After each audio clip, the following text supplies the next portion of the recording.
Hechos 2, 37 a 41. Este capítulo 2 está dividido en tres partes. La primera parte, que ya la estudiamos hace 2 jueves, fue el día de Pentecostés y lo que pasó el día de Pentecostés. Luego, el jueves pasado, estuvimos estudiando la predicación del primer discurso cristiano y todo lo que Pedro dijo en ese primer sermón, en ese primer mensaje. Y hablábamos en ese capítulo, aunque luego yo les voy a pasar el video, de lo frontal, de lo directo que fue Pedro con respecto al mensaje que tuvo para con los judíos que se agolparon allí. Decíamos en la clase anterior que la audiencia que Pedro tenía eran puros judíos que estaban allí en Jerusalén, se habían agolpado para ver qué había pasado en el aposento alto cuando los oyeron hablar en otros idiomas las maravillas de Dios. Y entonces el Espíritu Santo, a través de Pedro, él les habla y les habla fuerte, les habla duro. En líneas generales les dice: ese Jesús que ustedes crucificaron, ese Jesús que ustedes mataron, ese Jesús que ustedes condenaron, ese Jesús del que ustedes se burlaron, ese Jesús que ustedes despreciaron, ese Jesús es el Cristo.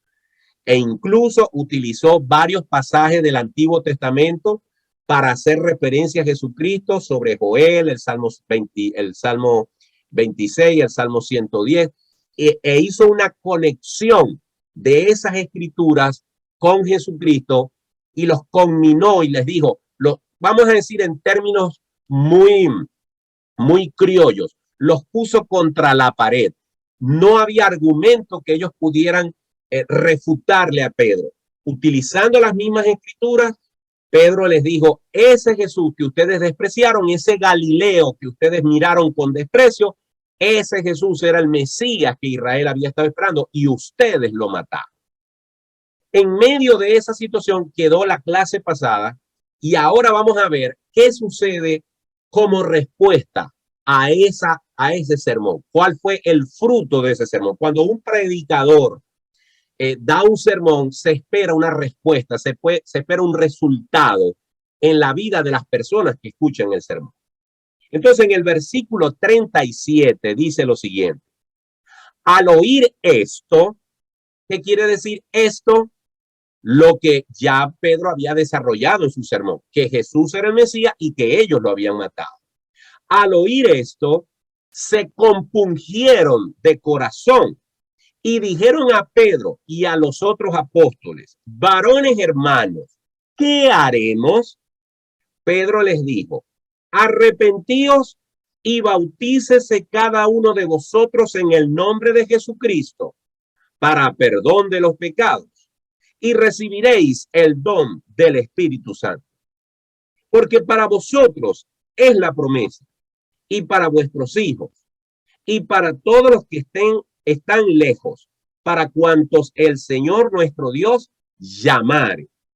Y con otras muchas palabras testificaba y les exhortaba diciendo: sed salvos de esta perversa generación. Así que los que recibieron su palabra fueron bautizados y se añadieron aquel día como 3,000 personas. Como lo hemos hecho en otras clases, vamos a tratar de tomar esta porción de las escrituras e irla estudiando parte por parte, sección por sección.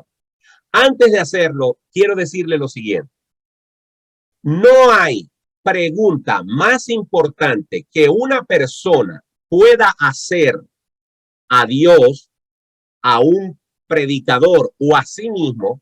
No hay pregunta que una persona pueda hacerse a sí mismo, a un predicador, a alguien que enseña la palabra o al mismo Dios.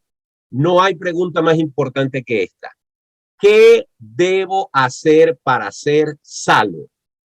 Mucha gente piensa que la pregunta más importante es: ¿para qué estoy yo en este mundo? Supongamos que usted consigue respuesta a esa pregunta y alguien le puede explicar con detalle para qué está usted en este mundo. Esa respuesta nomás le va a servir para los 70, los 80, los 90, los 50, los 60 años que usted viva en la tierra. ¿Y después qué? ¿Y después qué? Por lo tanto, la pregunta más importante no es ¿para qué estoy yo en este mundo? ¿Cuál es mi propósito en la vida? No, esa no es la pregunta más importante, porque eso se va a quedar aquí. La pregunta más importante es, ¿qué tengo que hacer para tener vida eterna? ¿Qué tengo que hacer para ser salvo?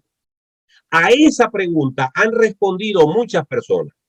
Los legalistas piensan que es un asunto de seguir un conjunto de cosas, un conjunto de, de buenas obras, tratar de portarse bien. El legalista piensa que mientras que se porte bien, entonces podrá ser salvo. El moralista, parecido al legalista, piensa que es un asunto de tratar de hacer más cosas buenas que cosas malas. Si logro hacer bastantes cosas buenas, cuando yo llegue al cielo, le digo a Dios, mira, mis pecados, cóbratelos de mis buenas obras.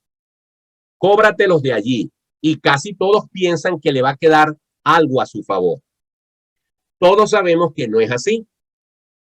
Algunos, en especial los judíos, pensaban que se iban a salvar porque eran hijos de Abraham, porque eran herederos de Abraham. Y Jesús claramente les enseñó, y Juan el Bautista también les enseñó, y el apóstol Pablo también enseña, que no es por medio de ser hijos de Abraham, tener la sangre, el linaje de Abraham, que alguien puede ser salvo. Otra persona puede pensar que puede ser salvo por la convicción de que Dios amó a todo el mundo. Es decir, como la Biblia dice, porque de tal manera amó Dios al mundo que ha dado a su Hijo unigénito para que todo aquel que en él crea no se pierda, más tenga vida eterna. La gente asume que ya Dios amó a todo el mundo y por lo tanto todos vamos a estar bajo el cobijo de la vida eterna en Dios. Pues no es así, porque la Biblia dice que por cuanto todos pecaron, están destituidos de la gloria de Dios. Y hay gente que cree que se puede salvar por cumplir ciertos ritos, por guardar ciertas fechas, por hacer ciertas tradiciones humanas. Ni el legalista, ni el moralista, ni el judío, ni el universalista, ni el ritualista tienen la respuesta correcta a la pregunta más importante que una persona puede hacerse. ¿Qué necesito para ser salvo? Eso es parte de lo que vamos a hacer hoy en esta clase, a responder esa pregunta. Lo primero que tenemos que decir es, al oír esto significa, ¿qué fue lo que oyeron? ¿A qué se refiere ese versículo cuando dice al oír esto? Como ya lo dije la semana pasada, si leemos los pasajes anteriores, a lo que se está refiriendo allí Lucas al decir al oír esto, es al discurso que hasta ese momento Pedro les había dado a ellos. Ustedes crucificaron al Mesías, ustedes despreciaron, ustedes tuvieron frente a sí al Salvador de vuestras vidas, ustedes tuvieron delante de sí al Mesías prometido, al que ustedes estaban esperando, y sin embargo lo despreciaron, lo mataron y son culpables de haber hecho eso. Cuando Pedro confronta esto de una manera, nos confronta con esta verdad irrefutable, el resultado del sermón lo vemos en la siguiente frase: se compungieron de corazón. ¿Qué significa la palabra compungirse? Bueno, la palabra en griego que se usó para escribir compungirse es la palabra katanuso. Katanuso.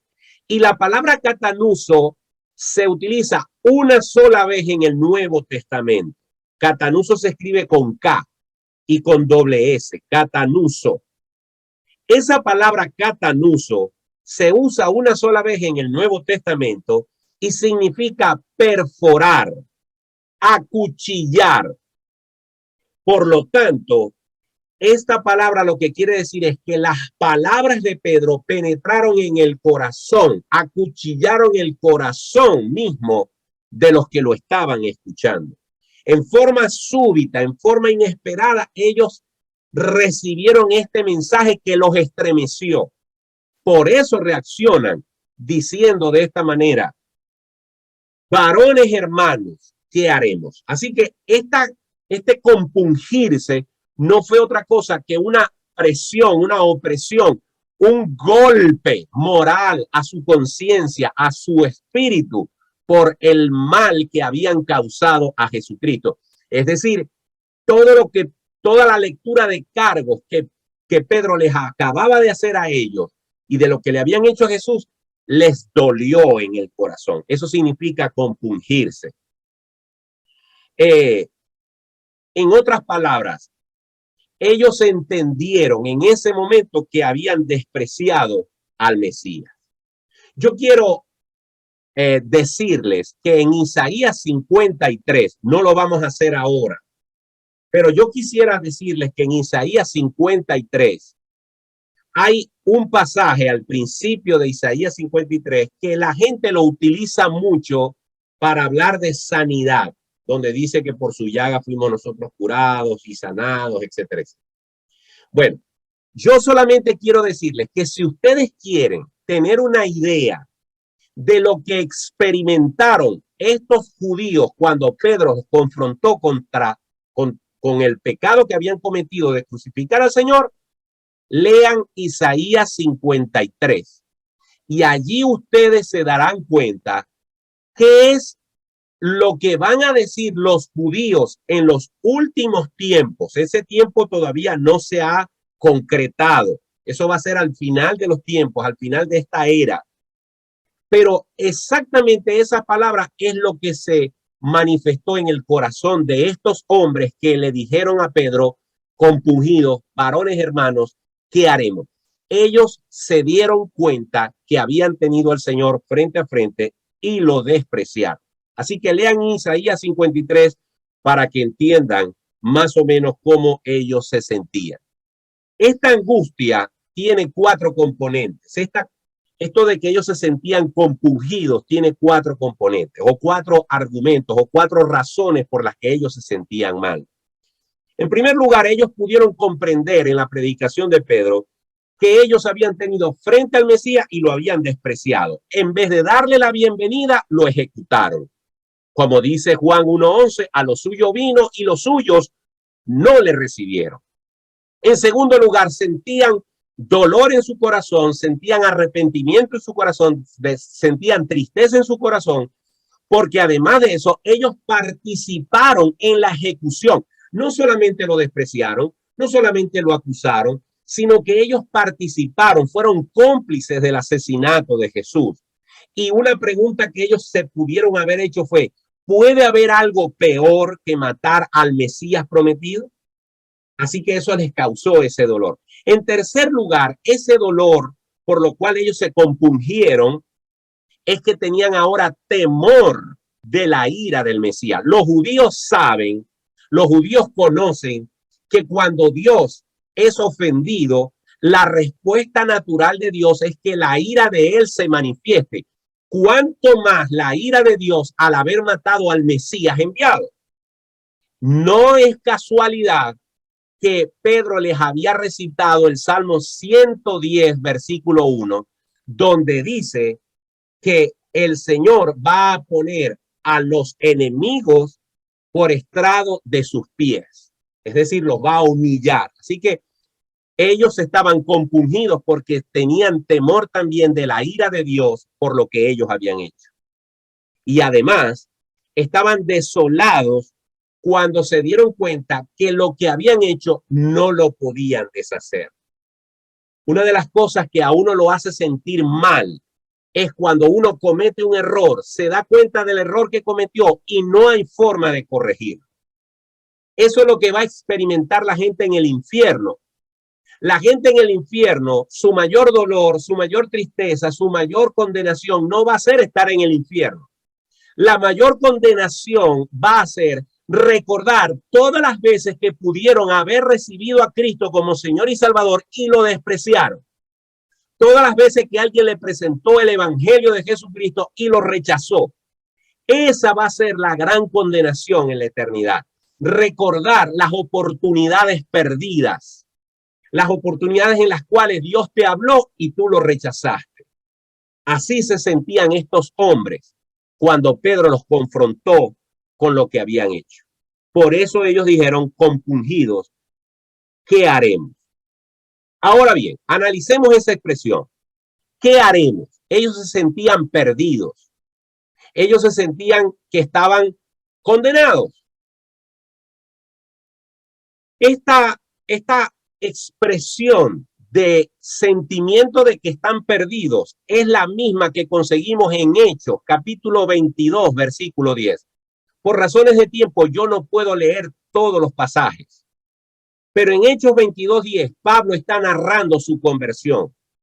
Y él nos explica allí que cuando el Señor se le apareció y lo tumbó del caballo camino a Damasco, y el Señor se le presentó y le dijo, Pablo, Saulo, Saulo, ¿por qué me persigues? Duro te es dar cosas contra el aguijón. La respuesta de Pablo fue, Señor, ¿qué haré? Eso está en Hechos 22:10. Entonces, fíjense, aquí ellos están preguntando, varones hermanos, ¿qué haremos? Y cuando Pablo fue confrontado por el Señor Jesucristo, el apóstol Pablo también tuvo la misma reacción. Señor, ¿qué haré? Entiendo que he pecado, entiendo que te he faltado, entiendo que he perseguido a la iglesia, entiendo que te he perseguido a ti, Señor. ¿Qué haré? También entendemos esto en la vida del carcelero de Filipo. Eso está en Hechos 16:30. Cuando Pablo estaba preso y hubo un terremoto y el carcelero se asustó, él le preguntó a Pablo y a Silas, ¿qué debo hacer para ser salvo? Hechos 16:30. Es decir, cuando hay convicción de que se ha hecho algo malo y de que estamos frente a Dios, la respuesta de una persona arrepentida es preguntar, ¿qué tengo que hacer? Por eso comencé la clase diciendo que esa es la pregunta más importante que una persona puede hacer. ¿Qué tengo que hacer para ser salvo? Fue lo que preguntó el carcelero de Filipo. Pero si vamos también a Hechos, capítulo 8, nos damos cuenta que cuando Felipe se juntó al carro del etíope y este venía leyendo el libro de Isaías, y dice la Biblia allí en Hechos 8 que a partir de esa escritura, Felipe le presentó las buenas nuevas al etíope. Y cuando llegaron a cierta agua, el etíope, no el que le está predicando, el que está siendo predicado, el que se le está contando lo que Cristo puede hacer en su vida, el etíope cuando ve el agua dice, aquí hay agua, ¿qué impide que yo sea bautizado? Esto es una manifestación también de arrepentimiento. Este hombre, cuando vio el agua y había escuchado todo lo que Felipe le venía diciendo, había entendido que él se tenía que arrepentir. Y la respuesta de Felipe ¿cuál fue? Nada impide que seas bautizado si crees que Jesús es el Señor. Y otra manifestación de arrepentimiento, otra manifestación de creer como consecuencia de sentirse condenado, la vemos en la vida de Cornelio y de su familia, cuando en Hechos capítulo 10, versículos 43 y 44, mientras que Pedro les está hablando de Jesucristo, de lo que padeció de Jesucristo y de que Jesucristo es el Salvador, dice en el versículo 43 que al escuchar esto, ellos creyeron y aceptaron, y por lo tanto, ellos escaparon de la condenación. Eso es lo que pasa cuando una persona se compunge por el pecado, busca ser salvo. Se necesita convicción de pecado para hacer esto, y esto lo produce el Espíritu Santo.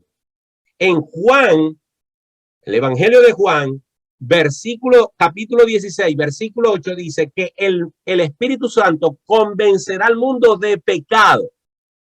El Espíritu Santo viene sobre el pecador y lo convence y le muestra que es un pecador y que está perdido.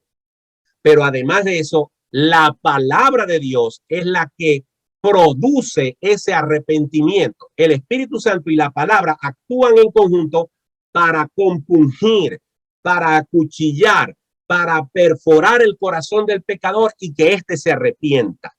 La Biblia dice que la fe es por el oír y el oír la palabra de Dios. Pero muy importante lo que voy a decir. Para que una persona se arrepienta, tiene que entender que está condenado. Si una persona viene a los pies de Cristo, porque alguien le dice, acepta a Jesucristo para que Dios te sane esa enfermedad. Si alguien viene a Jesucristo y levanta la mano y recibe al Señor como Salvador, según él, porque alguien le dice, recibe a Cristo y los problemas en tu casa, con tu esposo, con tu esposa, con tus hijos se acabarán. Si esa es la oferta y la persona viene a Dios y se quiere reconciliar con Dios para resolver problemas personales, enfermedades, problemas económicos, problemas emocionales, problemas espirituales, si la persona viene a los pies de Cristo, si dice que acepta a Jesucristo para resolver un problema temporal y personal, esa persona no está arrepintiéndose de verdad. Esa persona necesita entender que se tiene que arrepentir de lo que lo ha enemistado con Dios. El arrepentimiento es aceptar y entender que estoy perdido y que como estoy perdido eternamente necesito un Salvador. Si yo no tengo conciencia de que estoy condenado y si al que se le está predicando no se le deja claro que necesita a Cristo para ser salvo de la condenación eterna, si esa persona no entiende eso, entonces no se puede convertir genuinamente, porque está viniendo a Cristo por otras razones y no por la única razón que tiene que venir, y es buscar a Jesús como su Señor y su Salvador. Una vez que ellos le preguntan a Pedro y a los apóstoles, ¿qué haremos? ¿Cuál es la respuesta del apóstol Pedro? Versículo 38. Pedro les dijo, arrepentíos y bautícese cada uno de vosotros en el nombre de Jesucristo para perdón de los pecados y recibiréis el don del Espíritu Santo. Analicemos este versículo. Primero, arrepentíos. ¿Qué significa arrepentirse? Pues vamos a seguir ahondando en el tema del arrepentimiento, porque esto es vital. En primer lugar, arrepentimiento podemos decir que es un cambio de propósito. Comenzamos la clase de hoy diciendo que hay personas que se preocupan por saber cuál es el propósito de ellos en esta vida. Y que en el caso de que lo averigüen, saber eso solamente le va a servir por los años que viva aquí. Pero una vez que termine el fin de esta vida terrenal, ese propósito se evapora, deja de importar. Cuando tú te arrepientes, tú entiendes que el propósito de esta vida no es satisfacerte a ti mismo, ni satisfacer tus ideales, ni satisfacer tus apetitos personales. Arrepentirse es cambiar de propósito, es decir, darle la cara a Dios y la espalda al mundo. De hecho, arrepentimiento también es volverse del pecado hacia Dios. En la vida, o vamos en pos del pecado o vamos en pos de Dios. O vamos en pos de la carne o vamos en pos del espíritu. La Biblia dice, el que siembra para la carne cosechará corrupción, pero el que siembra para el espíritu cosechará vida eterna. Por lo tanto, arrepentirse es cambiar de rumbo, dar una vuelta de 180 grados. Mientras que yo iba perdido hacia la condenación eterna, enemistado con Dios, me doy la vuelta, me arrepiento y ahora voy camino a Dios, arrepentido para que Él sea mi Salvador. Eso es arrepentirse. También arrepentirse es como comienza el proceso de la conversión. Cuando una persona se convierte a Cristo, eso comienza con el arrepentimiento, dolor por el pecado, convicción de pecado, convicción de que estoy condenado y necesito un Salvador. Allí comienza la conversión. Juan el Bautista y Jesús hablaron hasta el cansancio del arrepentimiento. Además, anoten estas citas porque estas citas mencionan el arrepentirse varias veces en el libro de los Hechos. Todas las citas que voy a decir están en el libro de los Hechos. Capítulo 3, verso 19. Capítulo 5, verso 31. Capítulo 8, verso 22. Capítulo 11, verso 18. Capítulo 17, verso 30. Capítulo 20, verso 21. Y capítulo 26, verso 20. Acuérdense que esto queda grabado. Acuérdense que yo tengo un material que se los puedo pasar por internet, por el WhatsApp. ¿Ok? Pero de todas maneras, para los que quieran anotar. Esas son las citas. Atención con lo que voy a decir. Estamos hablando del arrepentimiento. El verdadero arrepentimiento implica, escuchen bien esto, el verdadero arrepentimiento implica más que temor a las consecuencias. Imaginémonos un hijo que se arrepiente de haber desobedecido a su padre. Un hijo lamenta haber desobedecido a su padre, pero él se puede arrepentir por dos razones. Se arrepiente porque su papá lo va a castigar.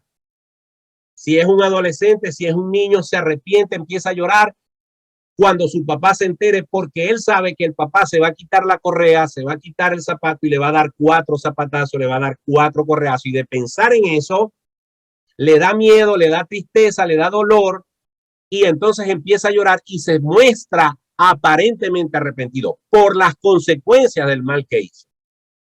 Si es un hijo ya más grande, más adulto, siente pesar por lo que hizo porque sabe que el padre lo va a regañar fuerte, le va a quitar el carro, le va a prohibir vivir en la casa, en fin.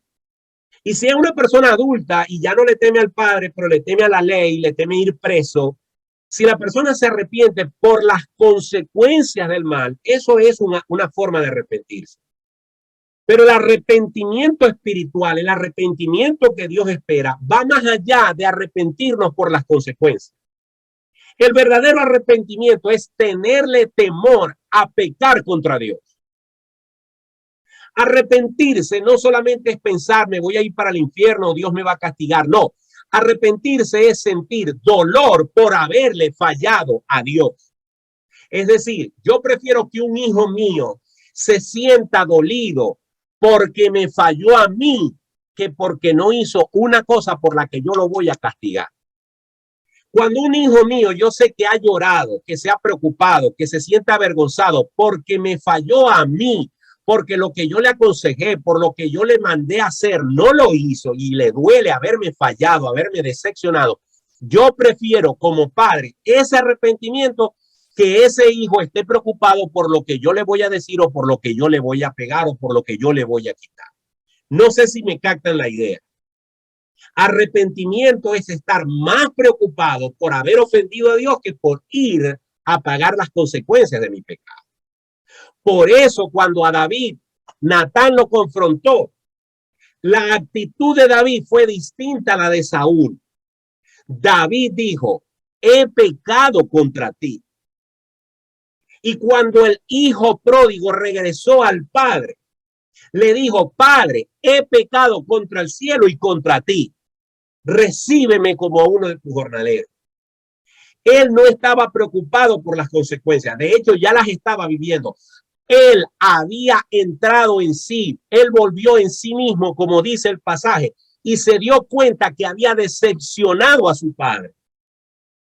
Y regresó a su padre y le dijo, perdóname porque te fallé. Amados hermanos, si usted, después de haberse convertido, le sigue temiendo solamente a las consecuencias de su pecado, pero no le preocupa fallarle a Dios, empiece a revisar su conversión. Usted se tiene que doler, a usted le tiene que dar vergüenza, a usted le tiene que dar pena fallarle al Dios maravilloso que le pagó su salvación con su preciosa sangre. Deje de preocuparse por las consecuencias y empiece a preocuparse por agradar a Dios y por no decepcionarme y por no pagarle mal. Empieza a dolerle el afrentar a Dios. Así que el verdadero arrepentimiento es aborrecer el pecado. La persona que se arrepiente de verdad abandona el pecado y se compromete con Cristo. Gálatas 2:20. Anote esa cita. Gálatas 2:20. La quiero leer brevemente. Es una cita muy conocida y que cabe aquí perfectamente. Gálatas 2:20 dice, con Cristo estoy juntamente crucificado, y ya no vivo yo, mas vive Cristo en mí. Y lo que ahora vivo en la carne, lo vivo en la fe del Hijo de Dios, el cual me amó y se entregó a sí mismo por mí. Una persona que se ha convertido, que se ha arrepentido, se compromete con Cristo y procura apartarse del pecado. También la carta del apóstol Juan dice que si confesamos nuestro pecado y nos apartamos, Dios es fiel y justo para perdonar nuestros pecados y limpiarnos de toda maldad. Arrepentimiento entonces es aborrecer el pecado porque es una ofensa contra Dios. Otra cosa que debemos tomar en cuenta es lo que sigue a continuación. Arrepentíos, dice, y bautícese cada uno en el nombre de Jesucristo para perdón de los pecados. Analicemos esta parte de aquí. En primer lugar, hablemos de bautizarse cada uno. Subraye esa frase. Bautícese cada uno en el nombre de Jesucristo. Fíjense que Pedro le está hablando a un grupo de personas profundamente religiosas. Personas que confiaban en la religión del judaísmo para ser salvos. Ellos creían que eran los consentidos de Dios por ser judíos.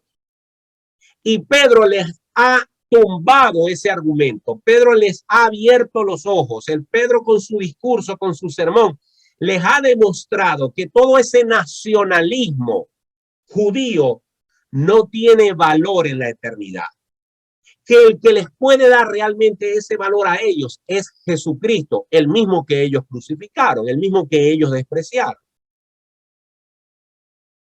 Ahora, Él los está invitando a bautizarse. ¿Y qué es el bautismo? El bautismo es un acto público. Anote bien esa palabra. El bautismo es un acto público de compromiso, en este caso con Jesucristo. ¿Dónde bautizó Juan el Bautista? En el río Jordán, delante de todo el mundo. ¿Dónde fue Jesús a bautizarse con Juan el Bautista? En el río Jordán, delante de todo el mundo. Fue en ese contexto público que se oyó una voz del cielo que decía, este es mi Hijo amado en el cual yo tengo complacencia, mientras que el Espíritu Santo en forma de paloma se depositaba sobre Jesús. Delante de todas las personas que estaban allí, se oyó la voz, se estaba bautizando Jesús y el Espíritu Santo apareció en escena, la Trinidad delante de todo aquel público. Ahora, Pedro está diciéndole a estos hombres, ¿ustedes están arrepentidos? ¿Ustedes están compungidos? ¿Realmente ustedes quieren saber qué es lo que tienen que hacer? Pues arrepiéntanse y den testimonio público de que ustedes han dejado de confiar en su relación con el judaísmo, con la religión, con las ceremonias y han puesto su fe en Jesucristo. Así que el bautismo es una invitación a darle la espalda a la religión y darle la cara a Jesucristo. Estos hombres estaban conminados a ser discípulos no secretos, sino discípulos públicos delante de los hombres. Veamos un momento y anoten esta cita en Mateo capítulo 10. Mateo capítulo 10, versículos 32 y 33. En Mateo 10, 32 y 33, escuchen lo que Jesús dice. A cualquiera pues que me confiese delante de los hombres, yo también le confesaré delante de mi Padre que está en los cielos. Y a cualquiera que me niegue delante de los hombres, yo también le negaré delante de mi Padre que está en los cielos. Así que hay que arrepentirse y dar testimonio público. No te puedes avergonzar de todo lo que estás dejando por recibir a Cristo. Voy a poner un ejemplo que está caliente, está reciente. Miren, hace unas semanas anunció públicamente su conversión al cristianismo un cantante muy famoso de reggaetón que se llama Farruko. Yo no voy a detallar ni a afirmar ni a validar la conversión de Farruko. Tampoco la voy a negar. El que conoce su corazón es el Señor. Pero como yo no soy quien para saber lo que Farruko realmente ha sentido en su corazón, yo tengo que darle valor a sus palabras, tengo que creer lo que él dice mientras no demuestre lo contrario. Este hombre, Farruko, un hombre que está ligado con el mundo del reggaetón, que son canciones inmorales, canciones sucias, canciones vergonzosas, con bailes exóticos de mujeres semidesnudas, humillación de la mujer, degradación de la mujer. Él mismo dijo en un concierto que él había escrito canciones que hablaban de la droga y que envenenaban el corazón de los adolescentes, de los niños y de los jóvenes. Este hombre ahora dice, habla con su boca que él se ha convertido al evangelio. Lo que yo no puedo negar hasta el sol de hoy, no sé qué va a pasar mañana, es que este hombre ha tenido el valor de confesar a Cristo en aquellos medios y en aquellos lugares donde muchos no se atreven a hacer. Este hombre se apareció en un concierto donde estaba full el lugar donde él se iba a presentar, donde personas habían pagado decenas, centenares de dólares por una entrada, y este hombre con aquel concierto lleno de miles de personas se paró frente a ellos y les dijo, yo no les voy a cantar las canciones que yo cantaba porque yo he aceptado a Jesucristo como Señor y Salvador. Eso desató admiración y al mismo tiempo burla, reclamos. Entonces devuélvenos la plata, porque nosotros vinimos fue a escuchar basura de la que tú cantabas. Lo que quiero resaltar de Farruko es que él al menos ha dado testimonio público de que ha aceptado a Jesús, cuéstele lo que le cueste.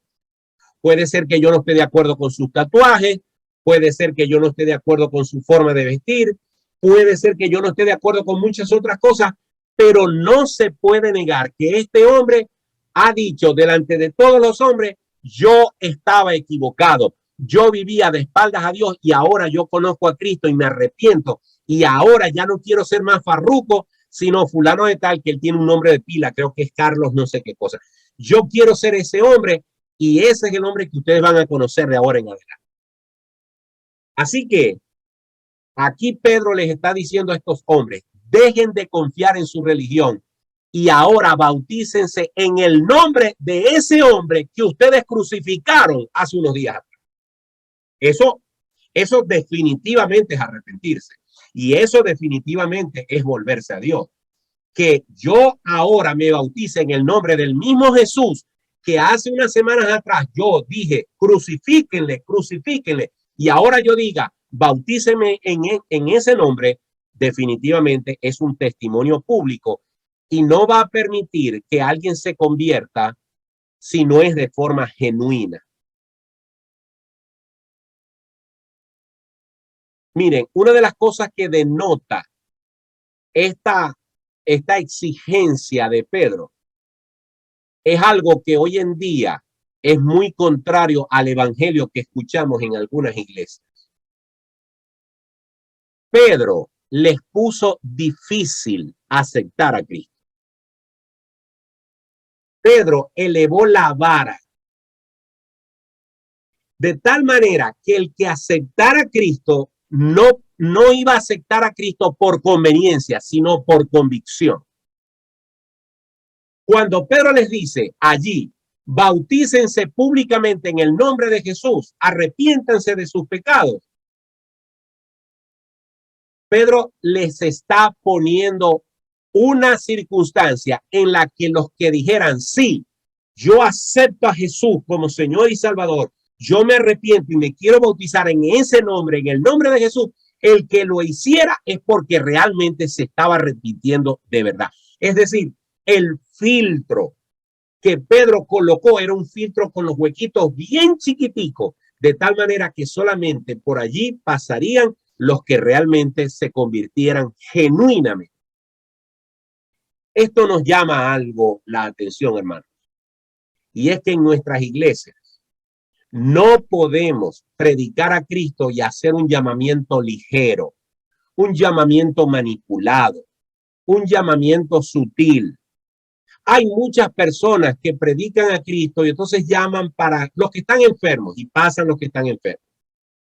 Los que están agobiados y pasan los que están agobiados. Los que están en necesidad y pasan los que están en necesidad.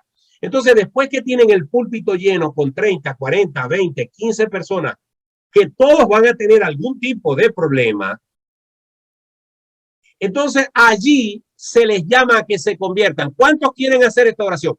¿Qué pasa? Que el que pasa adelante por un problema y después tú lo invitas a hacer una oración, la va a hacer automáticamente, pero no porque él cree que pasó adelante, porque es un pecador, porque está condenado y necesita a Cristo. Por lo tanto, antes de llamar a la gente a la plataforma, tú tienes que asegurarte que los que vengan al frente para convertirse al Señor, vengan al frente no porque tienen un cáncer, no porque tienen un esposo infiel, no porque tienen un hijo desobediente, no porque no tienen trabajo, no porque van a perder la casa, no, pasa al frente porque necesitas a Cristo como tu Señor y tu Salvador. Y eso es lo que Pedro está haciendo. Ustedes se quieren arrepentir, ustedes están preguntando que qué haremos, hermanos, arrepiéntanse y bautícense.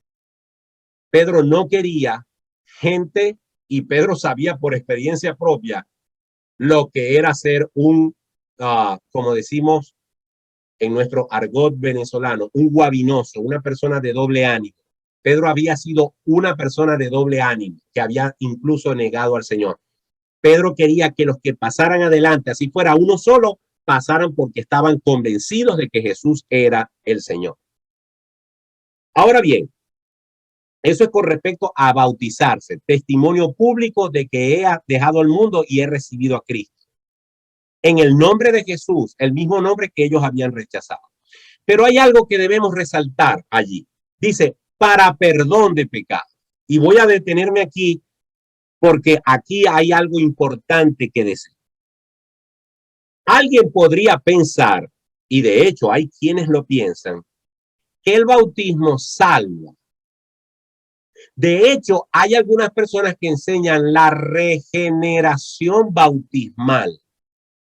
Por ejemplo, dentro de la Iglesia Católica se practica el bautizo de infantes para quitar el pecado original. Pero eso no tiene base bíblica. En primer lugar, porque la Biblia enseña claramente que para poder ir al cielo hay que ser como un niño. Y que los que no sean como un niño no entrarán en el reino de los cielos. Entonces, cuando yo bautizo a un niño para quitarle los pecados, pregunto, ¿qué pecado le estoy quitando si la Biblia dice que tengo que ser como un niño para ir al cielo? Todo niño es un pecador en potencia, pero es inocente hasta que no atraviese el umbral que atravesaron Adán y Eva cuando supieron que eran pecadores y sabían lo que era bueno y lo que era malo. Un niño inocente no sabe qué es malo y qué es bueno, por lo tanto, si muere, al cielo. El bautismo no te puede salvar, el bautismo no te puede regenerar. Pero hay gente que se agarra de este pasaje. Vamos a volverlo a leer. Dice, versículo 38. Bautícese cada uno de vosotros en el nombre de Jesucristo para perdón de los pecados. Ellos se agarran de este pasaje y dicen, ahí dice, bautícese para perdón de los pecados. ¿Qué vas a hacer con ese versículo? Te puede decir alguien que cree en el bautismo, que el bautismo perdona pecados. Bueno, los argumentos para decirle a esa persona son varios. Primero, los que usan este pasaje se olvidan de un principio de estudio de la palabra de Dios, de hermenéutica, que dice que cuando tú vas a estudiar un pasaje, tú tienes que estudiar el contexto inmediato del pasaje. Es decir, lo que rodea ahí mismo. en el mismo pasaje lo que rodea el texto. Pedro le está diciendo a unos hombres judíos que si realmente están arrepentidos de haber crucificado al Mesías, den testimonio público de que están arrepentidos y bautícense. En otras palabras, la razón por la que se les está pidiendo bautizarse no es para ser salvos, sino para dar testimonio público. ¿Ok?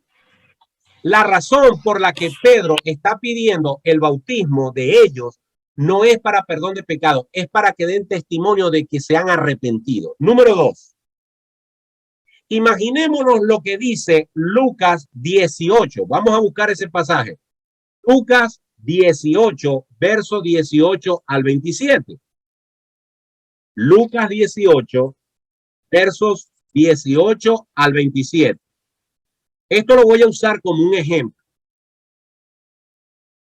En Lucas 18, versos 18 al 27, un muchacho rico se le acercó a Jesús y le preguntó, maestro bueno, ¿qué haré para heredar la vida?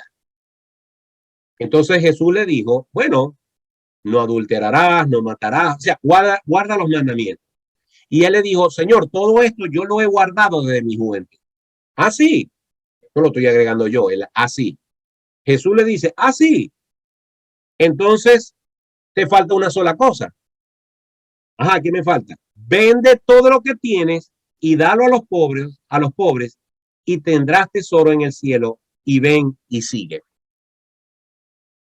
Entonces él se puso triste porque eran muchas las posesiones que tenía y se fue y no regresó más. En otras palabras, Jesús lo conminó a que vendiera todo lo que tenía y se lo diera a los pobres. Pero nadie puede decir, basado en ese pasaje, que para que una persona sea salva tiene que vender todo lo que tiene y dárselo a los pobres, porque sería torcer el texto para decir que Jesús puso como condición esto para poder ir al cielo. Entonces, nadie que tenga posesiones podría ir al cielo. Lo mismo está aquí. Dentro de un contexto que Pedro está usando, Pedro está conminando a estos hombres a bautizarse, pero no para salvación, sino para testimonio público. Por lo tanto, ese pasaje no se puede usar para probar que el bautismo perdona pecado. En segundo lugar, otro argumento hermenéutico. Cuando usted tiene un pasaje, además de compararlo con el contexto inmediato del pasaje, usted tiene que contrastarlo con el resto de la escritura, que sería el contexto más amplio. Es decir, si usted tiene un pasaje y lo interpreta bien, ese pasaje no se puede contradecir con la escritura en general. Ahora, hay varios pasajes de la Biblia que enseñan que la salvación es por fe y no por bautizarse. ¿Cuáles son esos pasajes? Anótenlos. Juan 1:12, Juan 3:16,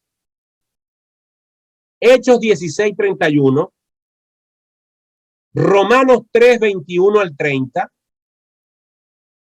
Romanos 4:5, Romanos 10:9 y 10, Filipenses 3:9, Gálatas 2:16 y otros más. Si usted agarra este pasaje y lo pone enfrente de estos pasajes que yo mencioné, cualquiera de esos pasajes, usted se dará cuenta que todos estos pasajes enseñan que la salvación es por arrepentirse, por creer, por la fe, no por bautizarse. Así que ese sería el segundo argumento. Otra cosa que debemos decir es que Jesús no iba a fundamentar su doctrina en base a un rito, que era lo que él le había criticado a los fariseos y a los saduceos, a los escribas, que ellos habían basado su salvación, su justificación delante de Dios por celebrar, por guardar el sábado, por circuncidarse, por celebrar la fiesta.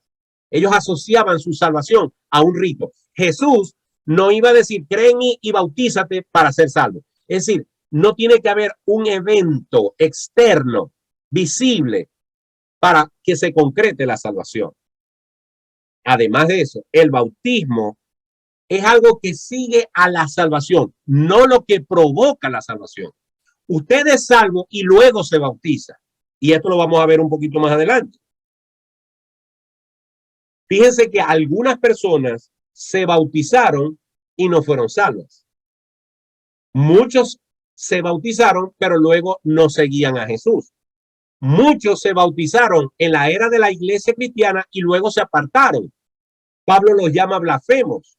Pablo los entrega a Satanás y eran hombres que se habían bautizado. No eran salvos. Dice Juan, salieron de nosotros y no están con nosotros porque no eran de nosotros. Y fueron personas bautizadas, pero no eran salvos. Y hubo personas que fueron salvas y no se bautizaron. El ladrón de la cruz. El ladrón que dijo, acuérdate de mí cuando vengas en tu reino, ¿se bautizó? No se bautizó. Sin embargo, Jesús le dice, hoy estarás conmigo en el paraíso. Así que eso es otro argumento para decir que el bautismo, basado en este pasaje, no podemos decir que salva. Además, leamos varias historias. Y cuando digo leamos, lo digo para que usted lo haga en su casa. Usted lee la historia de Cornelio, el hombre romano que mandó a llamar a Pedro. Y Cornelio era un hombre bondadoso, un hombre que hacía obras de justicia, pero no se había convertido. Pedro viene a su casa, Pedro le empieza a predicar de Cristo y luego, escuchen, luego que cree es que son bautizados. Eso lo puede ver usted en Hechos 10, Hechos 10, versículos 43 y 44. Primero, Cornelio cree junto con su familia, incluso hablan en lenguas, lo cual lo vamos a explicar después, y luego son bautizados. Pero además de eso, y lo acabamos de mencionar hace rato, el etíope que iba por el desierto, cuando vio el agua y dijo, ¿qué impide que yo sea bautizado? Y le dice, Felipe, si crees, bien puedes. Por lo tanto, lo que te salva es creer, no bautizar. El bautismo es simplemente un acto de refrendación pública de lo que ha sucedido en el corazón, no al revés. El bautismo no trae salvación de afuera hacia adentro. Cuando tú te bautizas, lo que estás es indicando en forma externa lo que ya pasó en el corazón. Así que debemos dejar claro que el bautismo no es para salvación. Hay otros argumentos, pero por razones de tiempo no los puedo dar. Sigamos adelante. Luego allí en el versículo, no, que me moví de aquí. Ok. Luego allí, en el versículo, final del versículo 38 dice, para perdón de los pecados.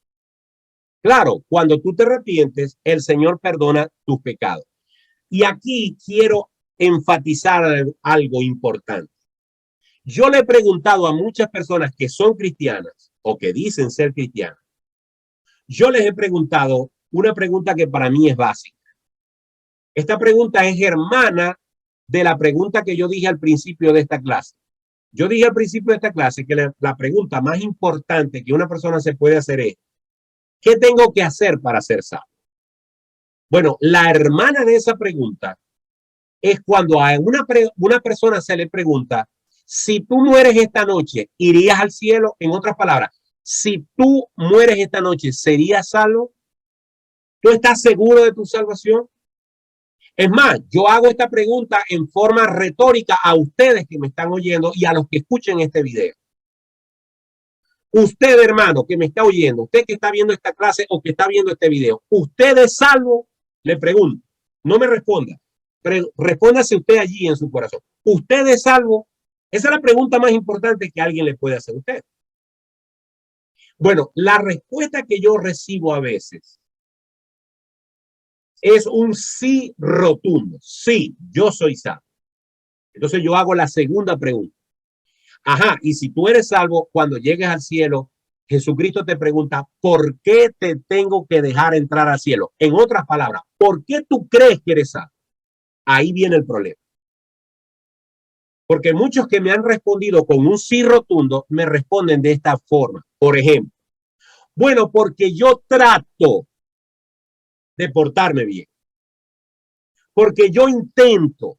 Dios conoce mi corazón y sabe que yo trato de portarme bien. Básicamente, en otras palabras, la persona sigue creyendo, como la persona moralista, que sus obras buenas son más que las malas y que cuando llegue al cielo, Dios le va a tomar en cuenta las obras buenas, las obras malas, y él está esperando o ella está esperando que las obras malas, ¿verdad?, pesen menos que las buenas. Y por lo tanto, al tener un balance positivo, Dios dice, ah, no, tú te portaste mejor de lo que te portaste mal. Como te portaste mejor de lo que te portaste mal, tienes saldo positivo, entras al cielo. Entonces, eso es ser salvo por medio de las obras. No, mi querido hermano. La salvación no tiene nada que ver con eso. La salvación tuya se efectúa porque lo que Cristo hizo en la cruz te perdona todos tus pecados. Todos. Hay otras personas que creen esto, creen que Cristo, es más, hay personas que le responden, bueno, sí, yo creo que yo voy al cielo porque yo acepté a Jesucristo como mi Señor y mi Salvador, aunque en verdad ahorita estoy un poquito apartado y he cometido algunos pecados y ahorita no estoy yendo mucho a la iglesia, entonces ya no tienen seguridad de salvación porque sienten que la obra de Jesucristo llegó hasta el mes pasado cuando dejaron de ir a la iglesia. Hasta ahí los alcanzó la gracia del Señor. Bueno, déjenme decirle que si usted se ha arrepentido genuinamente, aunque pueda estar pasando por algún momento de debilidad en su vida, si realmente usted se arrepintió, sus pecados pasados, presentes y futuros fueron ya perdonados. Vamos a leer un momento lo que dice Colosenses, capítulo 2, versículo 13. Colosenses, capítulo 2, versículo 13. Y a vosotros, estando muertos en pecados y en la incircuncisión de vuestra carne, os dio vida juntamente con él, perdonándoos algunos de vuestros pecados. ¿Dice eso? Perdonándoos todos los pecados. Hermanos, yo no he pecado todavía mañana. Yo no he pecado todavía el año que viene, si Dios me da vida y salud. Yo no he pecado todavía todos los pecados que me faltan cometer de aquí hasta que mi corazón se pare y hasta que mis pulmones se detengan. Todavía me faltan unos cuantos pecados, pero ya Cristo perdonó esos pecados. El cristiano que no entiende eso pasa su vida en una completa angustia, porque piensa que si la muerte lo agarra con uno o dos pecadillos que no ha confesado, se va a condenar. Así que cuando tú te arrepientes de corazón y crees en Cristo, el sacrificio de Cristo se aplica a tu pasado, a tu presente y hasta el último día de tu vida. Y tu nombre es anotado en el libro de la vida. Y dice el apóstol Juan en una de sus cartas, os he escrito estas cosas para que sepáis que tenéis vida eterna. No es que vas a tener, para que sepáis que la tenéis ya. Y eso solamente lo experimenta una persona que se ha arrepentido realmente de su pecado. Muy bien. Luego avanzamos, estamos súper pasados de tiempo, avanzamos al versículo 39, 35. Bueno, ahí dice, y recibiréis el don del Espíritu Santo. Es muy importante decir esto rápidamente. Yo creo que con esto sería, digamos, el punto clímax de la clase de hoy. Resulta que este evento que está sucediendo aquí, esta predicación, unos minutos antes, el Espíritu Santo había caído en el aposento alto. ¿Y qué pasó? Los que estaban allí, que eran 120, hablaron en otras lenguas. Ahora, Pedro les anuncia que si ellos se arrepienten y se bautizan en el nombre de Jesús, sus pecados serán perdonados. Y también dice que entonces recibirán el don del Espíritu Santo. Pero Él no les promete que van a hablar en lengua. De hecho, se bautizaron y Lucas no dice por ningún lado que las 3,000 personas hablaron en lengua. Había sucedido una sola vez esa tarde porque era necesario que las lenguas se manifestaran por primera vez y en este caso para los judíos. Luego, cuando Cornelio se convierte, que es romano, con su familia, que son gentiles, se vuelve a manifestar las lenguas. Pero aquí solamente se manifestó una vez. Así que el don del Espíritu Santo es algo que viene como consecuencia del arrepentimiento. No se promete ni se necesita que haya un acto sobrenatural cuando el don del Espíritu Santo se manifiesta en la persona, y no se requiere de que la persona se bautice, porque algunas personas dicen, no, hasta que no te bautices no te va a ser dado el don del Espíritu Santo. No, repito, en Hechos 10, en la conversión de Cornelio, primero ellos recibieron el don del Espíritu Santo y luego fueron bautizados. Así que no es un requisito previo. Ok, hasta aquí entonces hemos analizado estos primeros versículos y vamos a acelerar un poquito para los últimos versículos. Versículo 39. Porque para vosotros es la promesa y para vuestros hijos y para todos los que están lejos. Y luego dice, para cuantos el Señor nuestro Dios llamare.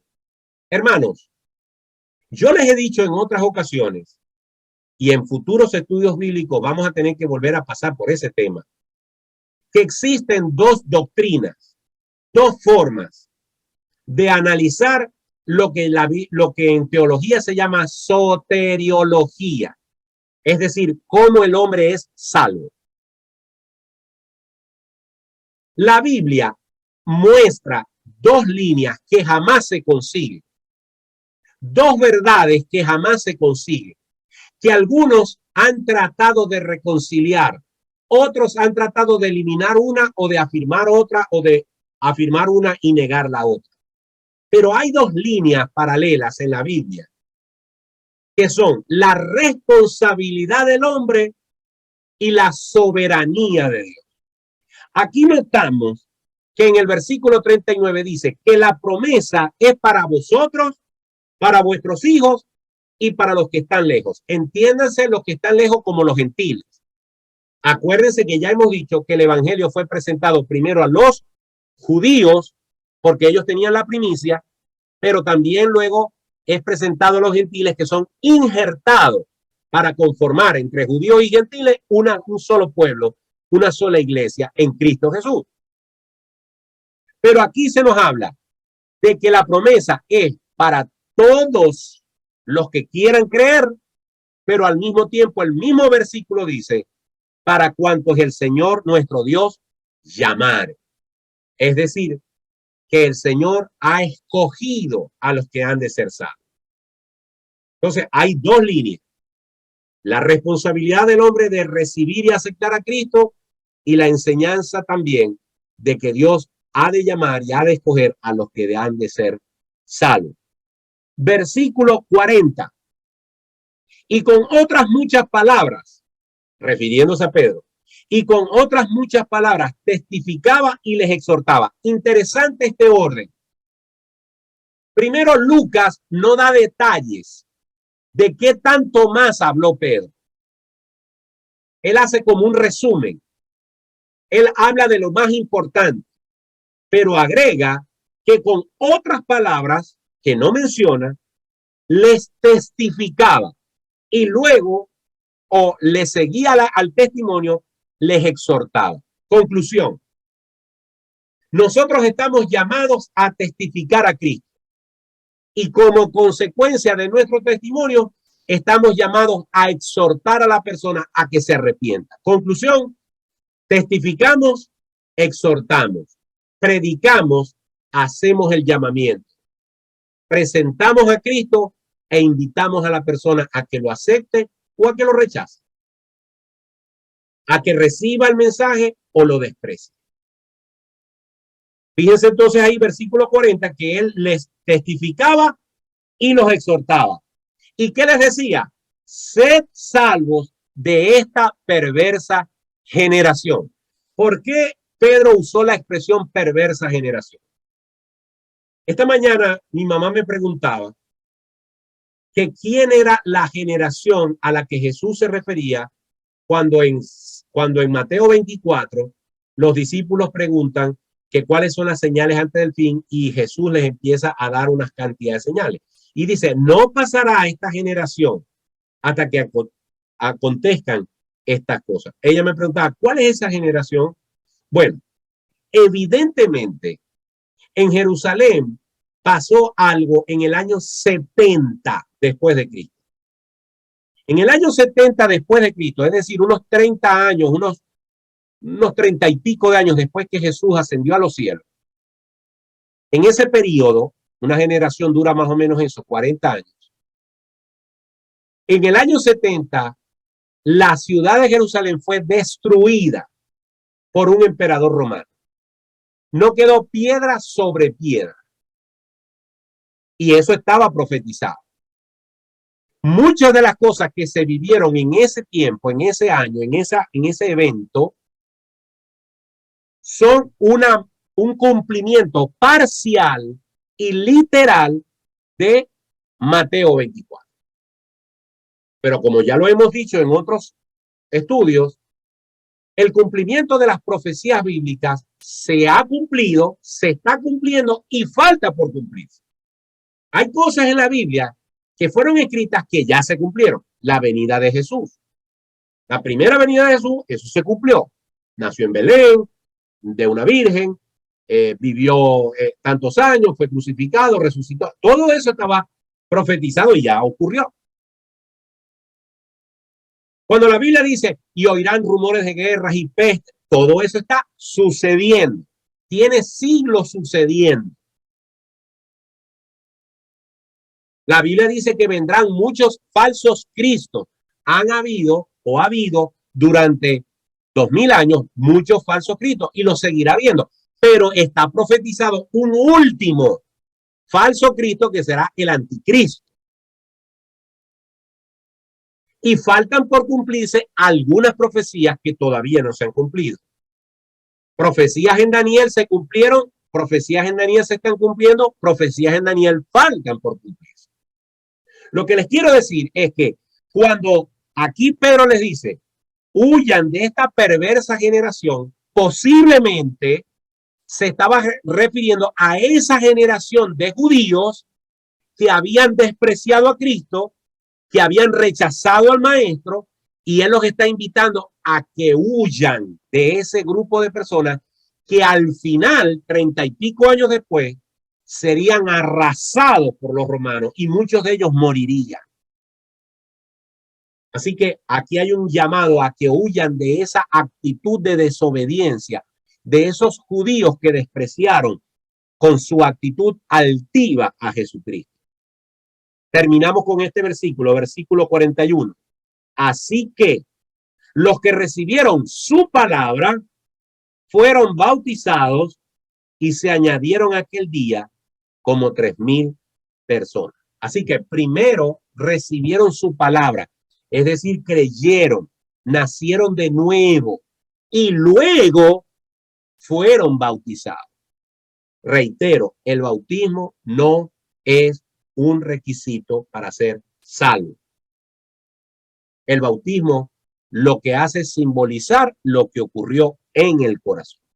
Y el hecho de que se mencionen 3000 personas pudiera indicar que para los discípulos, en este caso para Lucas, era importante llevar un conteo de las personas que se convertían, lo cual indica que hay un interés por saber quiénes se convirtieron para discipularlos, para cuidarlos, para atenderlos, para visitarlos, etcétera, etcétera, etcétera. Es decir, que la iglesia debe tener cuidado de los que se convierten, saber quiénes fueron para poderlos atender consecuentemente. Así que con esto Ya prácticamente estamos a punto de terminar el capítulo 2, que ha sido muy largo. Creo que esta es la cuarta clase sobre el capítulo 2. Nos falta una quinta clase que va a ser la semana que viene y que yo la dejo aparte, primero porque no nos va a dar tiempo y segundo porque la semana que viene vamos a hablar, para terminar el capítulo 2, de todo ese texto que dice que los que habían creído eran todos de un mismo sentir y vendieron las propiedades y la traían a los pies de los apóstoles.